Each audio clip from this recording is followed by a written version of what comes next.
We are the Gujarat Technological University. Since its inception over a decade ago, GTU has been empowering young and curating minds to realize their true potential. Over 4 lakh inspired students are enrolled with one of the premier academic universities in India.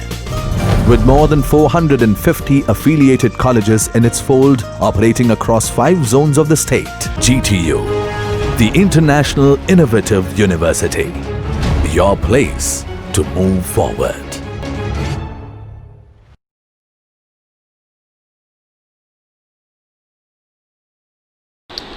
આપણે સવારે પેલો lecture જોયો strength, shear strength ઉપર, અને અત્યારે આપણે chapter start કરશું next સોઇલનું. ચેપ્ટરનું નામ છે બેરિંગ કેપેસિટી ઓફ સોઇલ, જેમાં જીટીયુના 7 માર્ક્સમાં આખું ચેપ્ટર તમને પૂછાય છે. બરાબર. 6th ચેપ્ટર એકવાર તમે કમ્પ્લીટલી વિઝિટ કરી લેજો મારા યુટ્યુબ ચેનલ ઉપર, પછી જ આ લેસનમાં આવજો, કારણ કે તમને કોઈ આઈડિયા નહીં આવી શકે. થોડા ઘણા ટર્મ છે કે 6th ચેપ્ટરના ચેપ્ટરમાં આવે છે, એટલે તો સ્ટાર્ટ કરીશું.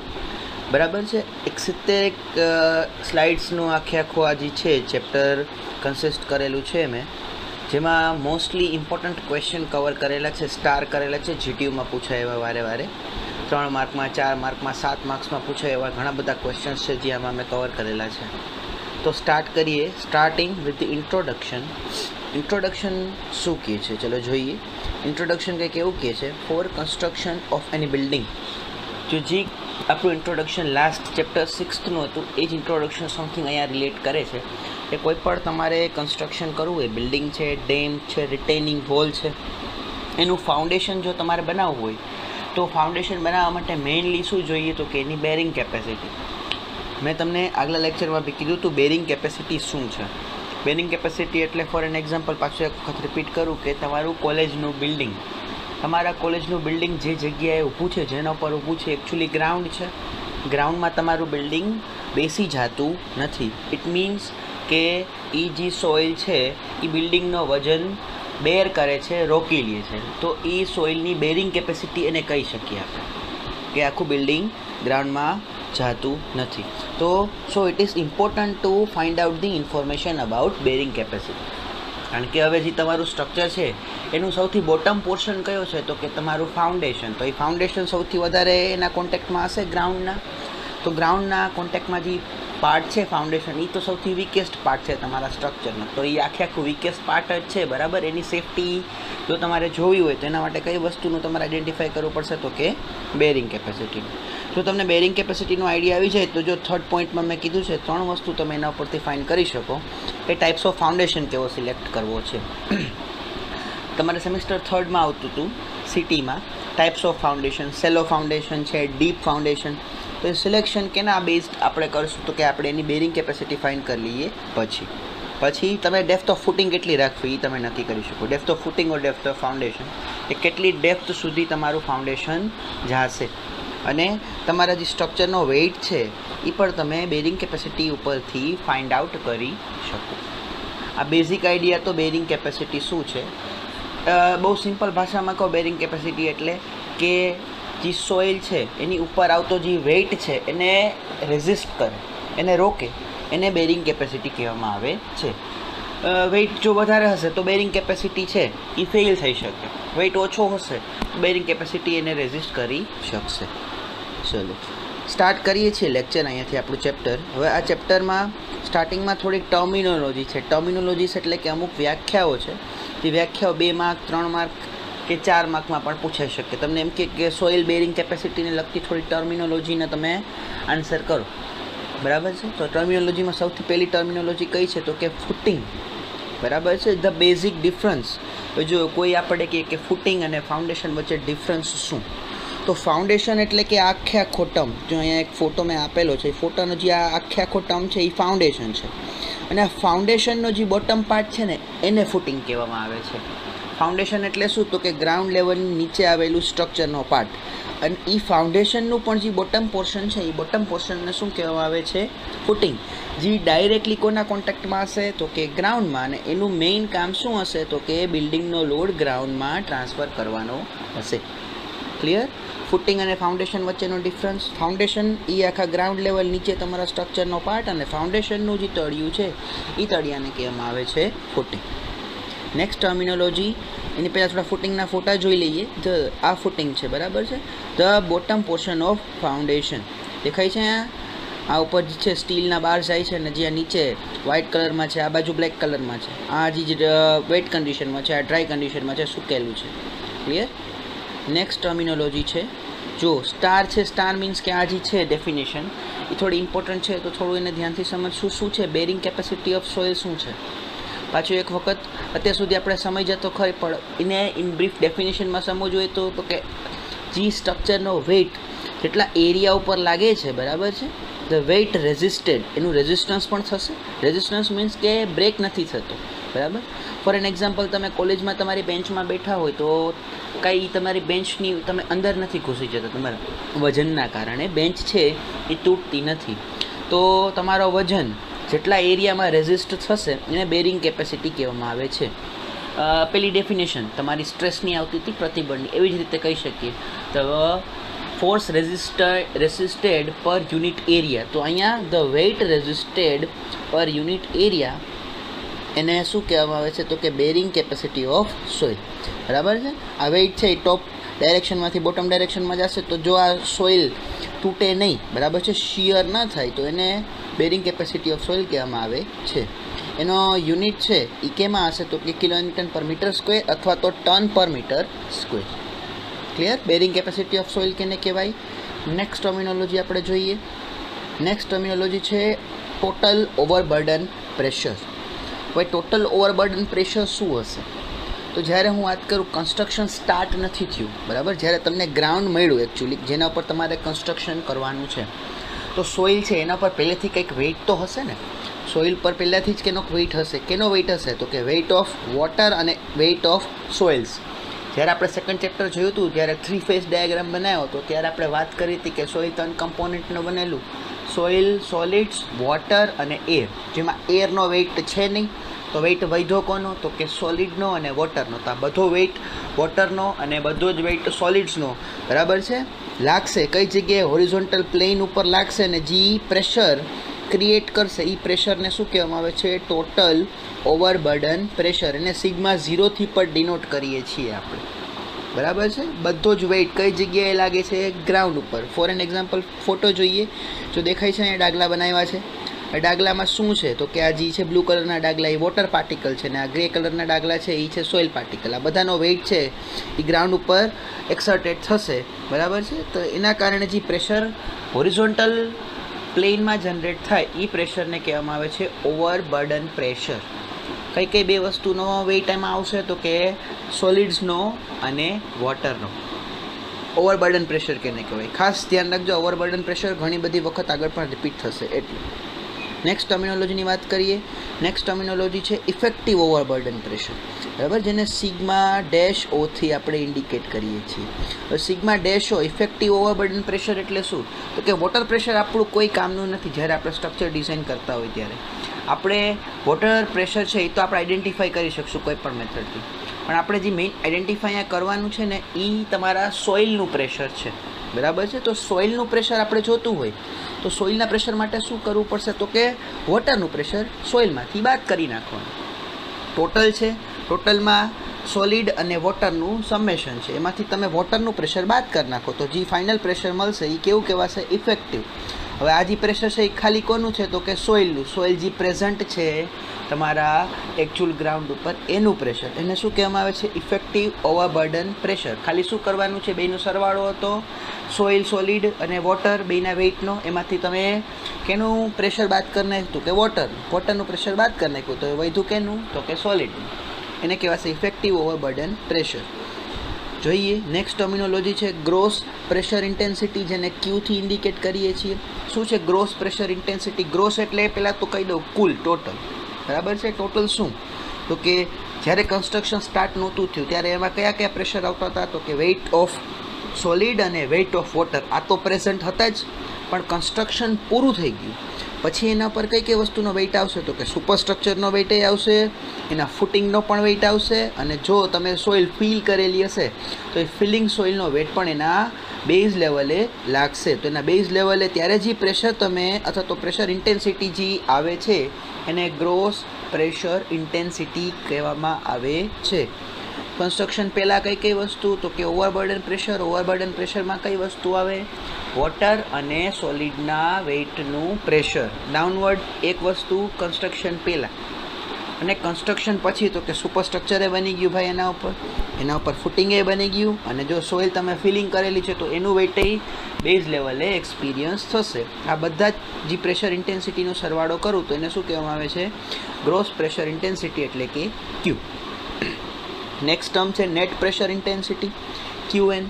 હવે નેટ પ્રેશર ઇન્ટેન્સિટી એટલે શું છે તો કે મારે ખાલી વેઇટ જોઈએ છે, મારે જે પ્રેશર જોઈએ છે એ ડ્યુ ટુ ધીસ જોઈએ છે, superstructure, due to weight of footing અને due to soil if it is in the filling manner. મારે ઓવરબર્ડન પ્રેશર જોતું નથી. જે કન્સ્ટ્રક્શન પહેલાં હતું એ નથી જોતું, તો ખાલી કન્સ્ટ્રક્શન પહેલાંનું જે પ્રેશર હતું એ કયું હતું તો કે ઓવરબર્ડન પ્રેશર એટલે કે સિગ્મા 0.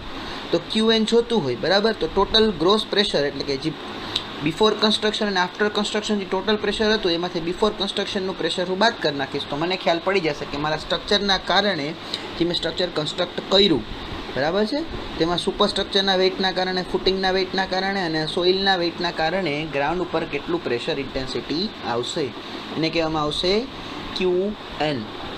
એક ફોટો પણ છે અહીંયા બરાબર છે. આ ફોર્સ છે ડાઉનવર્ડ ડાયરેક્શનમાં લાગે છે, આ ફોર્સ તમારા ફૂટિંગનો છે, આ ફાઉન્ડેશનનો વેઇટ છે અને આ ફૂટિંગનો વેઇટ છે. એના સિવાય એમાં જે છે બ્લુ લાઇનમાં જે બ્લુ એરસ છે એ ઓવરબર્ડન પ્રેશર છે. ઓવરબર્ડન પ્રેશર તો પહેલેથી પ્રેઝન્ટ હશે. તમારું જે નવો પ્રેશર આવ્યો એ શું છે તો કે આ ફૂટિંગનો, અને એટલું જ સામે રેઝિસ્ટન્સ આવશે. રેડ કલરના જે એરોસ છે એ રેઝિસ્ટન્સ બતાવે છે.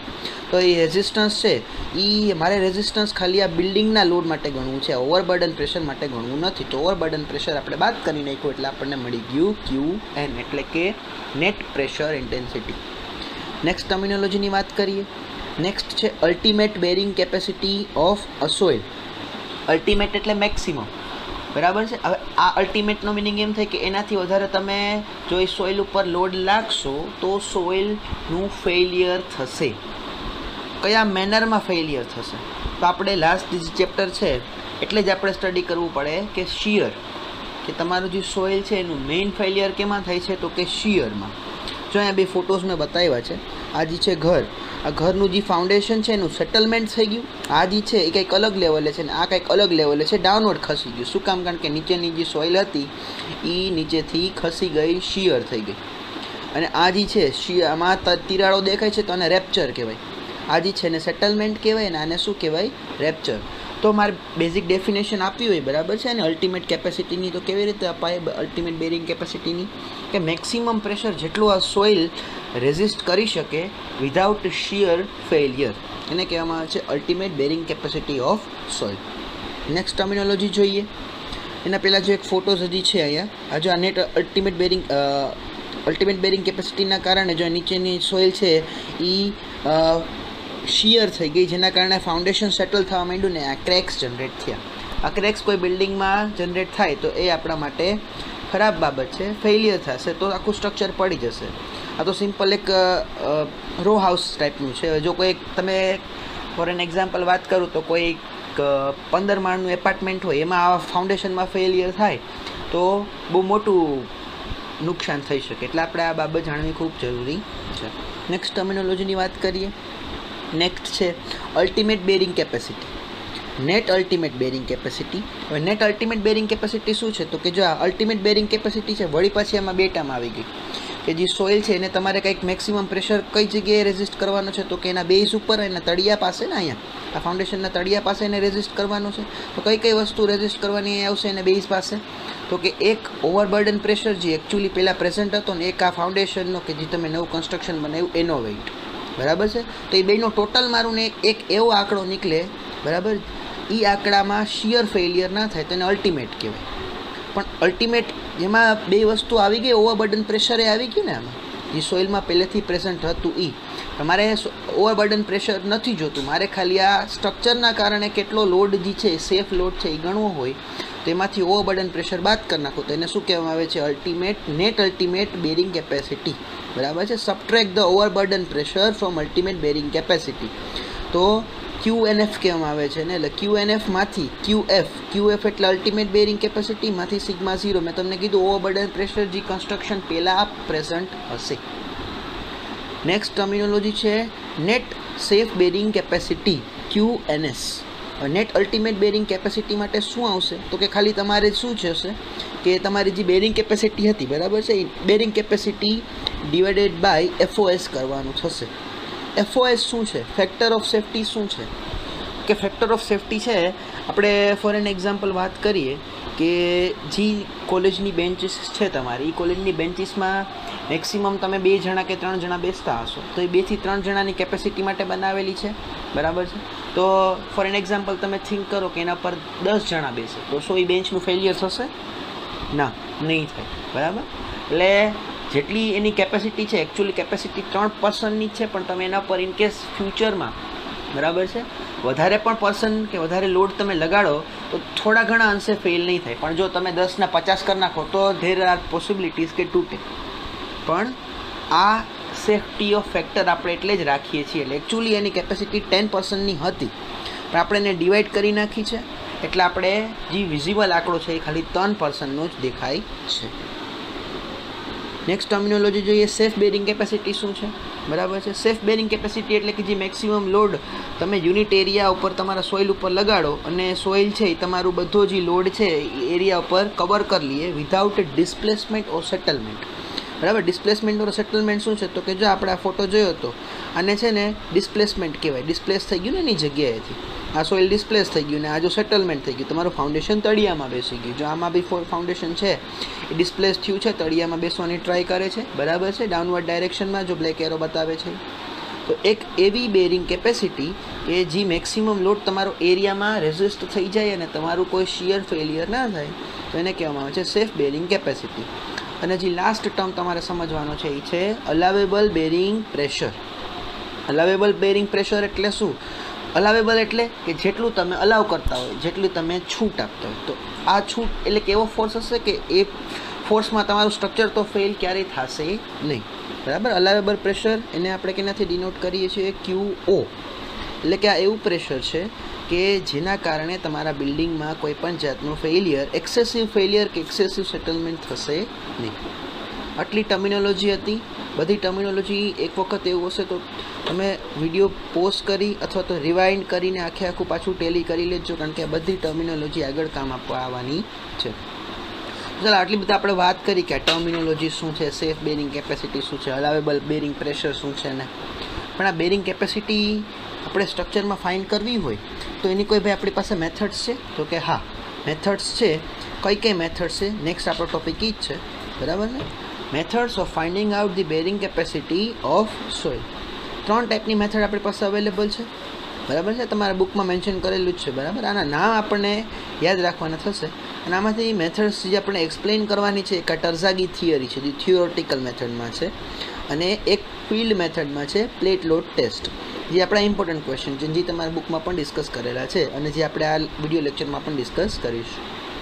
તો સૌથી પહેલાં 3 બેઝિક મેથડ છે. એક IS કોડ મેથડ છે, એક થિયોરિટિકલ મેથડ છે અને એક ફિલ્ડ મેથડ છે.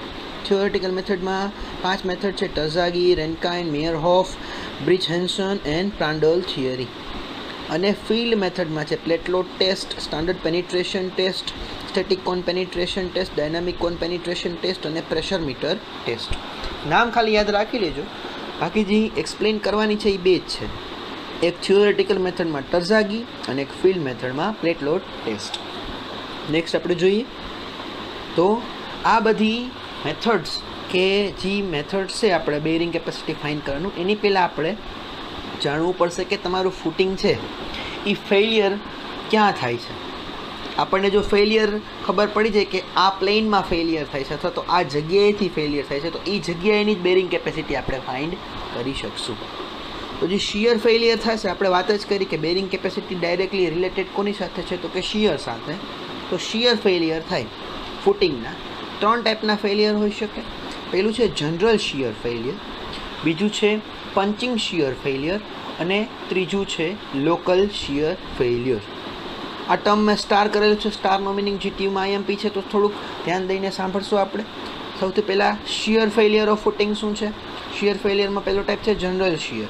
પહેલાં આપણે ફોટોગ્રાફી જોઈ લઈએ, બરાબર છે. જો આ ગ્રીન કલરનું જે છે ફોટોગ્રાફી, એમાં ક્યુ ફોર્સ છે અપવર્ડ ડાયરેક્શનમાં આવ્યો, એના કારણે શું થશે તો કે જો આજુબાજુની સોઇલ ડિસ્ટર્બ થઈ, એક ફાઉન્ડેશનની નીચેની ટ્રાયંગલ શેપ જનરેટ થયો, આ બાજુની બી સાઇડ્સમાં બી ડિસ્ટર્બ થઈ, અને અમુક સોઇલ છે એ ગ્રાઉન્ડ લેવલથી બી બહાર આવી ગઈ. જો આ ફોટોમાં બી તમે ક્લિયરલી જોઈ શકો છો. ફોર્સ લગાડ્યો, શું થશે, ગ્રાઉન્ડ લેવલની બહાર આવી ગઈ અને બલ્જિંગ થયું કહેવાય. બલ્જિંગ એટલે શું તો કે ફોર્સના કારણે આ સોઇલ છે એ કેવી થઈ ગઈ, ગ્રાઉન્ડ લેવલથી બહાર આવી ગઈ. આ ટાઈપના ફેલિયરને કયું ફેલિયર કહેવામાં આવે છે? General shear failure. General shear ફેલિયરની અમુક થિયરી છે, જોઈએ શું કહે છે. પહેલું તો કે આ ટાઈપનું ફેલિયર છે એ સડન છે અને કેટોસ્ટ્રોફિક છે અથવા તો ડેન્જરિયસ છે. સડન એટલે કે આ ટાઈપનું ફેલિયર અચાનક થાય, તમને કોઈ ટાઈપનું વોર્નિંગ નહીં આપે, ડાયરેક્ટલી તમે કોઈ ફૂટિંગ મૂક્યું, બરાબર છે, એ ફૂટિંગના વેઇટના કારણે સડનલી થોડું ઘણું જે સોઇલ છે એ ગ્રાઉન્ડ લેવલથી બહાર આવી જશે. ઇનકેસ જો સ્વેફ્ટ બેની કેપેસિટી નહીં હોય તો સીધું બહાર આવી જશે. આ ટાઈપનું ફેલિયર. ક્લિયર? પછી એક અહીંયા જે ટર્મ છે કે આ જે ગ્રીન કલરના જે તમને બારે શેપ દેખાય છે એને બલ્જિંગ કહેવાય. બલ્જિંગ એટલે શું તો કે આ ફોર્સના કારણે અમુક ટાઈપ ઓફ સોઇલ છે એ શું થઈ જશે, બારે નીકળી જશે ગ્રાઉન્ડ લેવલથી બહાર. થર્ડ ટર્મ છે કે અલ્ટિમેટ બેરિંગ કેપેસિટી તમે ઇઝીલી લોકેટ કરી શકો છો સેટલમેન્ટ કર્વ ઉપરથી. સેટલમેન્ટ કર્વ શું છે તો કે જો અહીંયા મેં કર્વ એક માર્ક કરેલો છે. જો એપ્લાઇડ લોડ વર્સિસ સેટલમેન્ટનો એક ગ્રાફ પ્લોટ થાય. એપ્લાઇડ લોડ એટલે ક્યુ અને સેટલમેન્ટ એટલે કે આ ફાઉન્ડેશન કેટલું સેટલ થયું. તો સૌથી પહેલાં જ્યારે તમે લોડ એપ્લાય કરો તો સેટલમેન્ટ થશે. એક પોઈન્ટ પછી સેટલમેન્ટ કેવું થઈ જશે, સ્ટોપ થઈ જશે, બરાબર, કારણ કે ગ્રાઉન્ડની એક લિમિટ હશે ને. ગ્રાઉન્ડ આ ફાઉન્ડેશનની જે છે એ એક ગ્રાઉન્ડ લિમિટ સુધી જશે ને પછી કેવું થઈ જશે, એ સ્ટોપ. તો જો આ ગ્રાફમાં તમે જોઈ શકો છો, પ્રેશર તમે આપવાનું ચાલુ કર્યું તો સેટલ થવાનું થયું ને, કે QF પોઈન્ટ સુધી પ્રેશર વધ્યું ને પછી આ પ્રેશર કેવું થઈ ગયું, ડિક્રીઝ. તો તમે મેક્સિમમ ફોર્સ તો ગોતી શકો ને. અને મેક્સિમમ ફોર્સ શું છે, મેક્સિમમ સેટલમેન્ટ શું છે તો કે એની બેરિંગ કેપેસિટી. આનાથી વધારે અને તમે લોડ આપશો તો આ સ્ટ્રક્ચર ફેલ થઈ જશે, બરાબર છે. તો આ QF છે તમારું, આવડશે સેટલમેન્ટ કર્વ ઉપરથી. પછી failure surfaces R well defined. હવે જો તમને આ ખ્યાલ પડે છે ને કે આ ફેલિયર સરફેસ છે, કઈ જગ્યાએથી ફેલ થશે તો કે એક એના બોટમ એક ફૂટિંગના બોટમમાં, પછી એક એની સાઇડ્સમાં ને એક સરફેસની નિયર. તો તમને આ આખી પ્લેન્સ ખ્યાલ જ છે, તમે આઈડેન્ટિફાઈ કરી શકો, તમે જોતાં તમે આઈડેન્ટિફાઈ કરી શકો કે આમાં જનરલ શિયર ફેલિયર થયું. આ જનરલ શિયર ફેલિયર કઈ જગ્યાએથી થશે? જનરલ શિયર ફેલિયર કઈ ટાઈપની સોઇલમાં થશે તો કે ડેન્સ સોઇલ. ડેન્સ સોઇલ એટલે શું? અથવા તો ઓવર કન્સોલિડેટેડ ક્લે કેને કહેવામાં આવે છે? Dense soil. જેની ડેન્સિટી વધારે છે, બરાબર, જેના પાર્ટિકલ્સ પેક છે. ઇન્ટરલોકિંગ આપણે જોયું હતું, શિયર સ્ટ્રેન્થ કેવી રીતે જનરેટ થાય, તો શિયર સ્ટ્રેન્થ ઇન્ટરલોકિંગના કારણે થાય, બે પાર્ટિકલ ઇન્ટરલોક થાય ત્યારે. પછી બીજું કે જ્યારે બે પાર્ટિકલ વચ્ચે એટ્રેક્શન હોય ને જ્યારે બે પાર્ટિકલ વચ્ચે ફ્રિક્શન હોય, ત્રીજું. તો એ ટાઈપની સોઇલને ડેન્સ સોઇલ કહેવાય, બરાબર છે. તો ડેન્સ સોઇલમાં આ ટાઈપનું વધારે તમને જોવા મળશે. અને આમાં જે સેટલમેન્ટ છે, સેટલમેન્ટ એટલે કે જે ફાઉન્ડેશનનો નીચે બેસી જવું છે, એ કમ્પેરેટિવલી બાકી બે જે ફેલિયર છે એના કરતાં ઓછું થશે. એક પોઈન્ટ સુધી ગયું, બેસી ગયું, બસ ડન. પછી આ ફાઉન્ડેશન તળિયું જે છે નીચે જશે નહીં. આટલા પોઈન્ટ્સ છે કેના છે તો કે જનરલ શિયર ફેલિયરના. આ પોઈન્ટ્સ એટલા તમારા બુકમાં માર્ક નથી કરેલા, પણ મેં માર્ક કરાવ્યા છે કારણ કે આપણે આના ઉપરથી બે વચ્ચેનું ડિફરન્સ બનાવવાનું છે, જનરલ શિયર ફેલિયર અને લોકલ શિયર ફેલિયર. એટલે બીજું ટર્મ છે punching shear failure. Punching shear failure, punch કરવું એટલે શું થાય? પંચ તમે કરો એટલે કાઇન્ડ ઓફ તમે હોલ પાડો છો, તો જે હોલ છે કાંઈ તમે જે પંચ કર્યું છે તો જેટલા પાર્ટમાં તમારું પંચ થયું એટલા જ પાર્ટમાં હોલ પડશે, કાંઈ આખા સ્ટ્રક્ચરમાં હોલ પડશે નહીં. પહેલાંમાં કેવું થતું હતું, ફોર્સ તો લાગતો તો સેન્ટર ઉપર, પણ આખું સાઈડની જે છે બધી ટાઈપની સોઇલ ડિસ્ટર્બ થતી હતી. ત્યારે આમાં તમે જે ટાઈપનો ફોર્સ લગાડો તો ખાલી ગ્રાઉન્ડ લેવલમાં જેટલા ટાઈપમાં ફોર્સ લાગ્યો છે એટલો જ પાર્ટ ડિસ્ટર્બ થયો. જો આ એક ટાઈપ ઓફ સ્લેબ છે, સ્લેબ ઉપર પંચિંગ શિયર લાગ્યું તો જે સ્લેબમાં જેટલો પાર્ટ હતો એટલો જ શિયર થયો, બાકી આજુબાજુનો પાર્ટ ડિસ્ટર્બ થતો નથી. ક્લિયર? તો હવે આમાંથી પોઈન્ટ લખીએ આપણે. તો આ ડી છે શિયર, પંચિંગ શિયર કયા ટાઈપની સોઇલમાં થશે? જે હાઈલી કમ્પ્રેસિબલ સોઇલ હોય.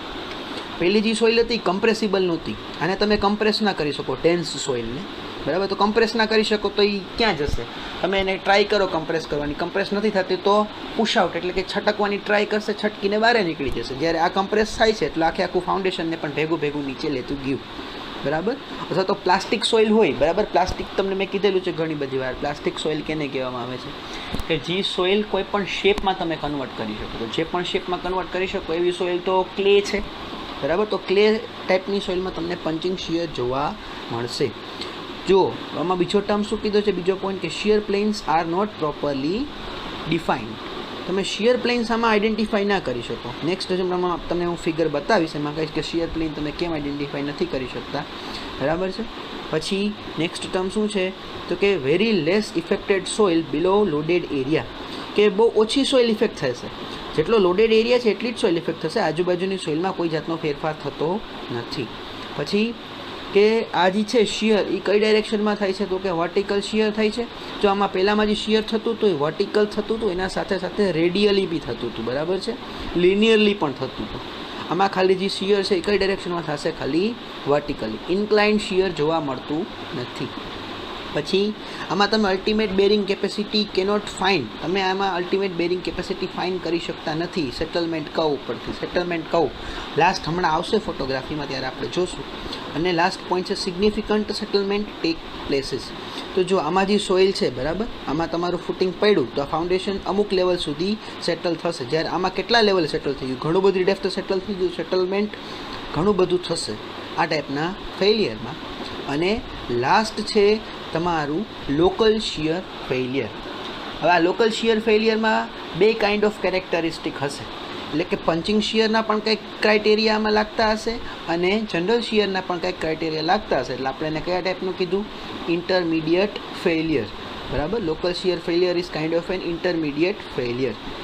હવે આનો પેલા ફોટોગ્રાફ જોઈ લઈએ, બરાબર છે. આના ફોટોગ્રાફીમાં તો જો કે અવેલેબલ નથી, ખાલી તમને હું એક્સપ્લેન કરું છું. આમાં જે શિયર પ્લેન્સ છે are well defined below the foundation and above the foundation, they are not clearly visible. તો જો આ ટાઈપનું ફેલિયર છે, આ કયું છે તો કે પેલું જનરલ શિયર, આ બીજું છે હમણાં જે અત્યારે હું વાત કરું છું લોકલ શિયર. તો જો આ ફાઉન્ડેશનનો ફોર્સ લગાડ્યો તો આ જે ફાઉન્ડેશન છે, બરાબર, ગ્રાઉન્ડ લેવલની નીચે તો તમને શિયર પ્લેન દેખાય, પણ ગ્રાઉન્ડ લેવલની ઉપર શિયર પ્લેન ક્લિયરલી દેખાતા નથી. આ પહેલો પોઈન્ટ. બીજો પોઈન્ટ પછી slight bulging take places near the foundation. જો આમાં બલ્જિંગ છે એ સારા અમાઉન્ટમાં થતું હતું, આમાં જે સારા અમાઉન્ટ ઓફ જે છે સોઇલ એ ગ્રાઉન્ડ લેવલ કે સરફેસની નજીક આવી જતી હતી, જ્યારે આમાં જે બલ્જિંગ છે એ કેવું થાય છે, બહુ ઓછું થાય છે. પછી નેક્સ્ટ જોઈએ શું કહે છે, અલ્ટિમેટ લોડ કેપેસિટી તમે આમાં પણ ફાઇન્ડ નથી કરી શકતા સેટલમેન્ટ કર્વ ઉપરથી. અને જે વાત કરી કે સૌથી ઓછું સેટલમેન્ટ થશે જનરલમાં, જે એનાથી વધારે થશે શિયરમાં, અને સૌથી વધારે સેટલમેન્ટ કેમાં થશે તમારું તો કે લોકલ શિયરમાં, બરાબર. બાકી બેના કમ્પેરમાં સૌથી વધારે સેટલમેન્ટ આ ટાઈપના ફેલિયરમાં જોવા મળે છે. જો હવે આ સેટલમેન્ટ કર્વ્સ છે, બરાબર, લોડ વર્સિસ સેટલમેન્ટના કર્વ, જે અમે લોડ એપ્લાય કર્યો અને અહીંયા સેટલમેન્ટ થયું. તો આ જે પહેલું હતું જનરલ શિયર, એમાં તો એક પોઈન્ટ આ રેડ કલરની છે મેક્સિમમ પોઈન્ટે પહોંચીને પછી ફેલિયર થઈ ગયું, તમને મેક્સિમમ પોઈન્ટ તો આમાં મળી શકે, બરાબર. પણ આ બીજું છે, બરાબર, પંચિંગ શિયર ગ્રીન કલરનું, એમાં તો જો કે એન્ડિંગ આવે છે, કન્ટિન્યુઅસલી વધતું જાય છે. તમે આમાં કેમ આઈડેન્ટિફાઈ કરી શકો કે મેક્સિમમ ફોર્સ કયો હતો? એટલે આમાં તમે આ કર્વ ઉપરથી ડિફાઇન ના કરી શકો કે મેક્સિમમ ફોર્સ કયા ફોર્સે આ ફેલ થાય છે. સેમ ઈ જ ક્રાઇટેરિયા લોકલમાં પણ છે. જો આ કર્વ પણ સતત વધતો જાય છે. આ રેડ કર્વ કેવો થયો, એક પોઈન્ટ સુધી વધીને પછી રિવર્સ ડાયરેક્શનમાં આવી ગયો. આમાં એક રિવર્સ જતા જ નથી, બરાબર. ગ્રીન અને બ્લુ બંને એક જ સ્ટ્રેટ વધતા જ જાય છે. એટલે તમે આ કર્વ ઉપરથી મેક્સિમમ ફોર્સ ત્યાં વધ્યો એ તમે ગણી શકતા નથી. આ બીજા બી ફિગર્સ છે, બરાબર. આ પેલું કયું જનરલ શિયર ફેલિયર, એમાં તમારા શિયર પ્લેન ડિફાઇન થોડું બલ્જિંગ થાય અને આમાં સેટલમેન્ટ છે સૌથી ઓછું થાય, અને તમે આમાં જે કર્વ ઉપરથી છે આમાં આઈડેન્ટિફાઈ કરી શકો કે તમારો મેક્સિમમ ફોર્સ કેટલો છે. આમાં કન્ટિન્યુઅસલી વધે છે લોકલ શિયરમાં, અને પંચિંગમાં પણ કન્ટિન્યુઅસલી આ કર્વ વધતો જાય છે. લોકલ શિયરમાં શું થશે કે આ જે છે શિયર પ્લેન્સ ડિફાઇન છે, બલ્જિંગ બહુ ઓછું થાય છે, સેટલમેન્ટ સૌથી મેક્સિમમ થાય છે. અને ઇન્ટરમીડિયેટ છે જેમાં પંચિંગના પણ કાંઈક ક્રાઇટેરિયા આવી જશે અને શિયરના જનરલ શિયરના પણ કાંઈક ક્રાઇટેરિયા આવી જશે. પંચિંગ ક્રાઇટેરિયામાં શું હશે તો કંઈક સોઇલ છે સીધું તમારું ફાઉન્ડેશન પંચ થઈને ગ્રાઉન્ડની અંદર ખૂંચી જશે, એમાંય તમે કર્વ ઉપરથી મેક્સિમમ ફોર્સ આઈડેન્ટિફાઈ કરી શકતા નથી. આખું ફાઉન્ડેશન ક્યાં જઈ જશે, ગ્રાઉન્ડમાં ખૂંચી જશે, બરાબર છે. આ 3 ટાઈપ ઓફ ફેલિયર્સ છે. તો બેઝડ ઓન ધીસ ફેલિયર આપણે ટેસ્ટ કરશું હવે, બરાબર છે. કયો ટેસ્ટ? તો કે થિયોરિટિકલ મેથડ છે. થિયોરિટિકલ મેથડમાં મેં વાત કરી કે મોસ્ટ ઇમ્પોર્ટન્ટ છે કયું? તો કે ટર્ઝાગીસ, જે આપણે ક્વેશ્ચનની એક્ઝામમાં વારે પૂછે છે. પણ એની પહેલાં મેં તમને કીધું કે આપણે પહેલું જોવાનું છે ડિફરન્સ બિટવીન જનરલ શિયર અને લોકલ શિયર, બરાબર છે. તો પહેલાં એ જોઈ લઈએ. મેં તમને કીધું હતું કે જનરલ શિયર ફેલિયરમાં સૌથી ઓછું સેટલમેન્ટ થાય છે, ઓનલી 5%, અને આમાં સેટલમેન્ટ થાય છે 10 to 20%. પછી આમાં તમે ફેલિયર જે લોડ છે, બરાબર, મેક્સિમમ લોડ તમે આઈડેન્ટિફાઈ કરી શકો છો કર્વ ઉપરથી. આમાં તમે લોકલ શિયરમાં આઈડેન્ટિફાઈ કરી શકતા નથી. પછી જે ડેન્સિટી ઇન્ડેક્સ છે, આ બધા તમારે આંકડા યાદ રાખવા પડશે. ડેન્સિટી ઇન્ડેક્સ આઈડી છે એ લેસ દેન 70 છે, બરાબર. હવે ડેન્સિટી ઇન્ડેક્સ ટર્મ છે, સેકન્ડ ચેપ્ટરમાં ટર્મ આવ્યો તો તમે તમારી બુક ઓપન કરીને જરાક ચેક કરજો, બરાબર. એટલે ટાઈપની ડેફિનેશન હતી ને, સૌથી છેલ્લી ડેફિનેશન હતી ડેન્સિટી ઇન્ડેક્સ. એના સમ પણ છે, બરાબર. આની ડેન્સિટી ઇન્ડેક્સની વેલ્યુ લેસ દેન 70 અને ગ્રેટર દેન 20. પછી ગ્રેટર દેન 70 અને લેસ દેન 20, સોરી. પછી પેનિટ્રેશન નંબર આમાં, બરાબર, લેસ દેન 30 અને આમાં પેનિટ્રેશન નંબર લેસ દેન 5. હવે આ શું છે જોઈએ. સ્ટાન્ડર્ડ પેનિટ્રેશન ટેસ્ટ છે એ 8th ચેપ્ટરમાં આવે છે, બરાબર. તો 8th ચેપ્ટરના જ્યારે આપણે આવશું ત્યારે સ્ટાન્ડર્ડ પેનિટ્રેશન ટેસ્ટ શું કરવાનું છે એ આખે આપણે ડિસ્કસ કરશું. પેનિટ્રેશન આમાં કેટલી હશે વેલ્યુ? તો કે લેસ દેન 30 અને આમાં પેનિટ્રેશન નંબર કેટલા હશે? Less than 5. ક્લિયર? ચલો. પછી શિયર રેઝિસ્ટન્સનો એંગલ, જો આપણે આ ફાઈ ફાઇન કરતા હતા, બરાબર, પેલા ગ્રાફ ઉપરથી, કયા ડાયરેક્ટ શિયર ટેસ્ટ ઉપરથી. તો મોહર સર્કલનું જે આપણે ડાયરેક્ટ શિયર ટેસ્ટ કર્યું હતું તો આમાં શિયરિંગ એંગલ કેટલો હતો? તો કે 36, બરાબર છે. અને આમાં શિયરિંગ એંગલ કેટલો આવશે? તો કે ગ્રેટર દેન 36 અને આમાં ગ્રેટર દેન 28. પછી આના ફેક્ટર્સ છે NC, NQ અને NY. આમાં N-C, NQ' અને NY'. હવે આ ફેક્ટર્સ શું છે? તો કે ફેક્ટર્સ ઇક્વેશનમાં આપણે ડિરાઈવ કરેલા છે ટર્ઝાગીએ. આપણે ફેક્ટર્સનું ડેરિવેશન નથી જાણવાનું, આપણે ખાલી ફેક્ટર્સ યાદ રાખવાના છે. તો કે NC છે, NQ છે, NY છે, બરાબર. અને જ્યારે આપણે જનરલ શિયર વાત કરતા હતા, મોર સર્કલમાં આપણે બે વસ્તુ ફાઇન્ડ કરતા હતા, એક કોહેઝન C અને બીજું ઇન્ટરનલ એંગલ tan phi. પણ આમાં જે લોકલ શિયર ફેલિયરમાં છે એને થોડા મોડિફાઈ કરવા પડે. મોડિફાઈ શું કામ કરવા પડે? તો યાદ કરીએ, આપણે થોડું ડિવાઇસ કરવું પડશે. આમાં આપણે પોર વોટર પ્રેશર એમાં આવશે. શું છે પોર વોટર પ્રેશર? આપણે મેં હમણાં જ એક ડિસ્કસ કરેલું હતું આગળ તમને, બરાબર છે. પાછું એક વખત આપણે સ્લાઇડ જોઈએ. ઓવરબર્ડન પ્રેશર એટલે અત્યારના આપણે વાત કરીએ કે જ્યારે 6th ચેપ્ટરની વાત કરતો હતો ત્યારે મેં કીધું હતું કે તમારે નોર્મલ સ્ટ્રેસ અને શિયર સ્ટ્રેસનો એક ગ્રાફ પ્લોટ કરવાનો થાય. તો નોર્મલ સ્ટ્રેસ એટલે કે સિગ્મા એન તમે જે એક્સ ડાયરેક્શનમાં લેતા હતા એ ટોટલ ઓવરબર્ડન પ્રેશર હતું. તો એમાં સોઇલ અને વોટર એ બે વસ્તુ એડ થતી હતી. પણ જ્યારે જેમ આગળ થયા એમ મોડિફાઈ થયું તો મોડિફાઈડ વસ્તુમાંથી તમે શું બાદ કરી નાખ્યું? તો કે વોટરની વસ્તુ આપણે બાદ કરી નાખી. તો વોટર બાદ કર્યું તો એને મોડિફાઈ કરવું પડે ઇક્વેશનને.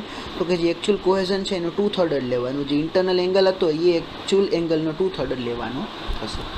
આ ડિફરન્સ છે બે વચ્ચેનો, જનરલ શિયર ફેલિયર અને લોકલ શિયર ફેલિયર. સ્ટાર કરેલો છે, GTUમાં આવશે.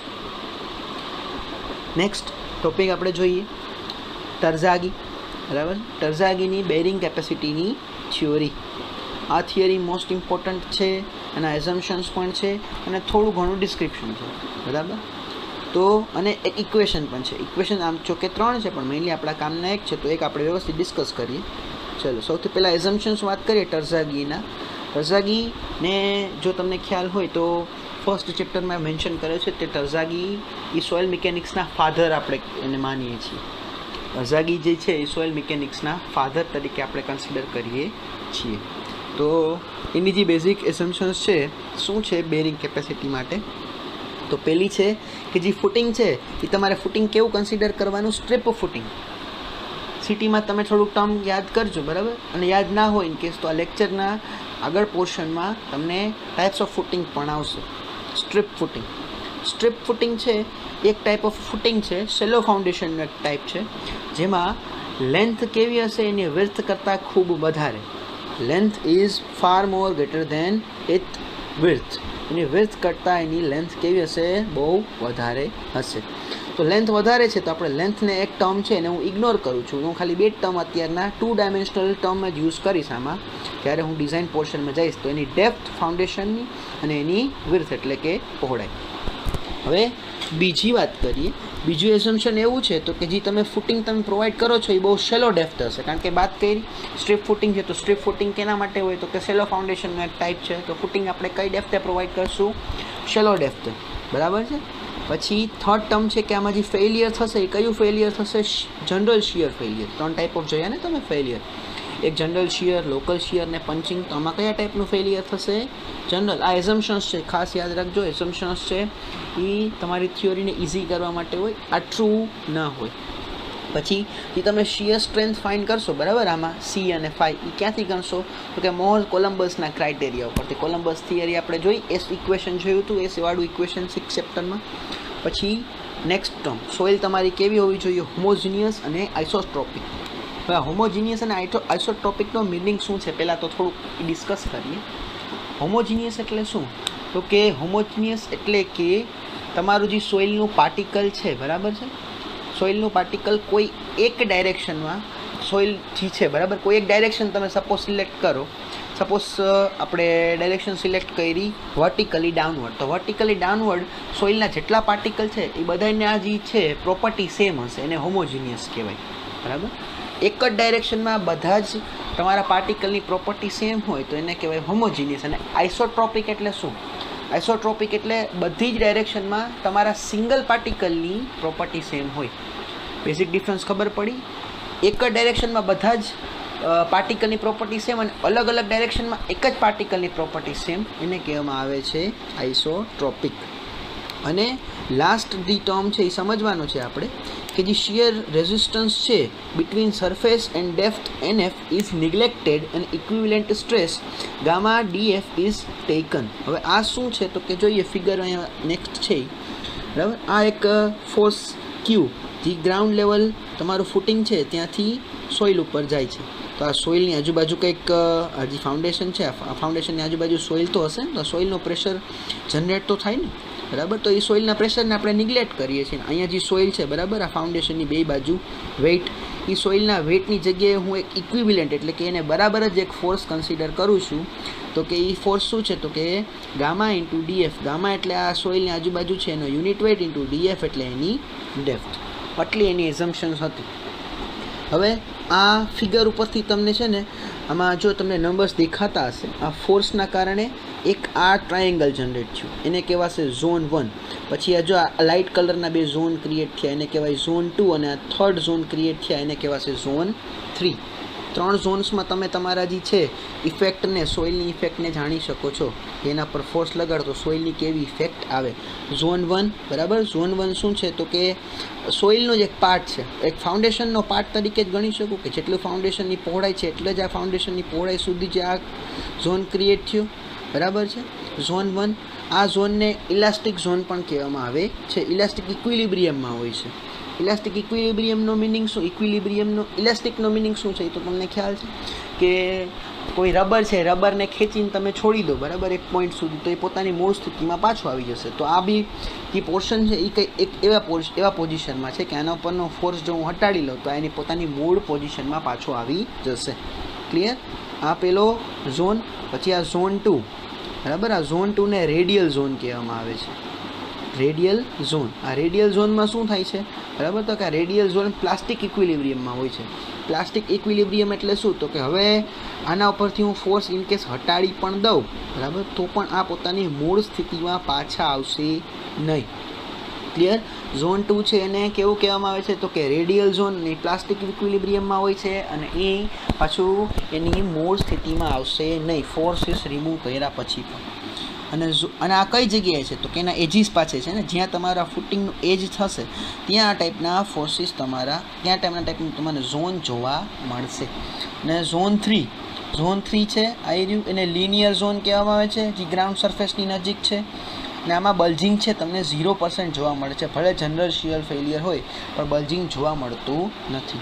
ખાલી આમાં એક જ ટર્મ યાદ રાખવાનો છે કે આ પણ પ્લાસ્ટિક ઇક્વિલિબ્રિયમમાં હોય છે, એટલે કે આ પણ આના ઉપર તમે ફોર્સ રિમૂવ કરશો તો આના ઉપર કોઈ જે ચેન્જ થઈ ગયું છે એ પરમનન્ટ ચેન્જ હશે, એ પોતાની એકચ્યુઅલ પોઝિશનમાં પાછો આવશે નહીં. અને જે એંગલ ક્રિએટ કરે છે, બરાબર, હોરિઝોન્ટલ સાથે એ કેટલો છે તો કે 45 - 5/2. આ ટરઝાગી નું આખું પ્રેક્ટિકલ છે ઝોન વાઇઝ. ઝોન 1 બરાબર ઇક્વિલિબ્રિયમ કયું ઇલાસ્ટિક ઇક્વિલિબ્રિયમ અને એ ફૂટિંગનો એક પાર્ટ જ છે દેખાય છે અહીંયા બરાબર. આ ફોર્સ છે કઈ ડાયરેક્શનમાં ડાઉનવર્ડ પ્લસ એનો સેલ્ફ વેઇટ અને ઓવરબર્ડન પ્રેશર બધું કઈ ડાયરેક્શનમાં ડાઉનવર્ડ અને સોઇલનું જે રેઝિસ્ટન્સ છે એ કઈ ડાયરેક્શનમાં અપવર્ડ. કેટલા એંગલે તો કે 5 એંગલે જે તમને અહીંયા જોઈ શકો છો. કોહેઝન પણ અપવર્ડ લાગશે ને કોહેઝન ફોર્સ છે એ અપવર્ડ લાગશે અને આ ફ્રિક્શન છે એ કઈ ડાયરેક્શનમાં લાગશે અપવર્ડ બરાબર. Zone 2 radial zone plastic equilibrium અને ઝોન 3 એ પ્લાસ્ટિક ઇક્વિલિબ્રિયમ અને લિનિયર ઝોન કહેવામાં આવે છે. ખૂણો કેટલો બનાવે છે તો કે 45 - 5/2. આના જે ઇક્વેશન છે જે મેં સૌથી પહેલું બોલ્ડ કરેલું છે એ બોલ્ડ ઇક્વેશન જ આપણા કામનું છે. બીજા એક ઇક્વેશન આપણા અત્યારે કામના નથી, કેલ્ક્યુલેશન પર્પઝથી કામના નથી, બાકી થિયરીમાં જ છે. સ્ટ્રીપ ફૂટિંગનું ઇક્વેશન શું છે? જો તમારે મેક્સિમમ બેરિંગ કેપેસિટી ફાઇન્ડ કરવી હોય QF તો સી એટલે કોહેઝન, NC એટલે શિયર ફેક્ટર બરાબર, ગામા ડી એટલે ડેપ્થ અને ગામા એટલે એનો યુનિટ વેટ અને NQ એટલે વળી પાછું શિયર ફેક્ટર અને વળી પાછું ગામા બી એટલે એની વિડ્થ એટલે ગામા એટલે એનો યુનિટ વેઇટ અને NY એટલે વળી પાછું એનું શિયર ફેક્ટર. એવી જ રીતે સ્ક્વેર ફૂટિંગ માટે પણ છે અને સર્ક્યુલર ફૂટિંગ માટે પણ આપણે ઇક્વેશન અવેલેબલ છે. ઇક્વેશન છે આપણા કામના નથી. બાકીની જે ટર્મિનોલોજી છે આપણે પાર્ટ 2માં જોશું. Thank you.